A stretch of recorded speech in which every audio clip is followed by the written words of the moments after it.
Part 5. War. The South had already seceded because of the unfair tariffs, and was making advancements toward freeing the slaves. For example, in 1850, a mechanical cotton harvester was patented by Samuel S. Rembert and Jebediah Prescott. This machine could do the work of 100 men, eliminating the need for manual labor. The North responded by saying, a mechanical picker would free millions of blacks, allowing them to migrate into northern cities.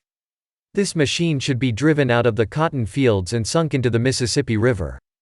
So it was withheld from production. The North needed to restrict blacks to the South, and in the 1857 case of Dred Scott, the Supreme Court declared blacks were not citizens, and had no rights according to the federal government. Meanwhile, in the South, blacks were granted their freedom, and even owned businesses legally. These were states' rights, which superseded federal restrictions.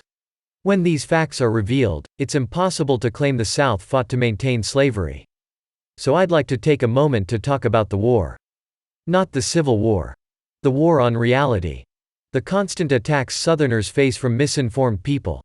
First of all, the only time historians use the word invasion is when they talk about the Battle of Gettysburg, Pennsylvania, when General Robert E. Lee fought there. They willfully ignore the fact that over 2,000 battles occurred in the South. Ultimately, the South surrendered after so many punishing battles. But Southerners still like to display the Confederate battle flag as a sign of solidarity, similarly to the way battered women like to wear a green ribbon to show the world they are survivors of domestic abuse or rape. You would have to be a disgusting person to rip the ribbon off her, spit in her face, and call her a loser. Yet that's exactly how people act when they see a Confederate flag. They tear it down, set it on fire, and mock anyone who displays it, bragging about the North's victory. They also tear down Confederate monuments out of ignorance, such as statues of General Robert E. Lee.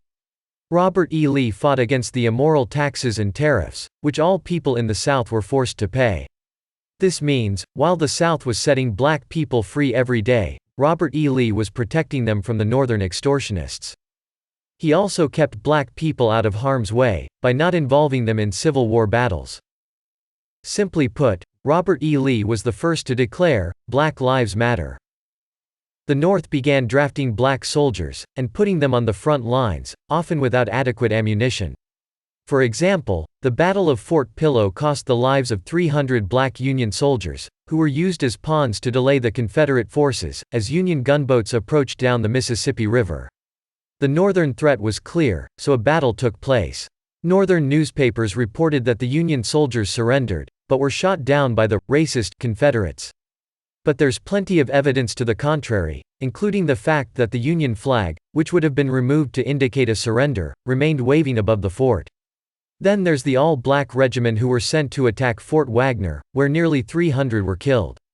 The movie, Glory, likes to pretend black men volunteered to join the Union Army, but in reality, they were forced to fight. The term, enlisted men, means non-officers, not volunteers. The practice of drafting men into the Army continued until 1973.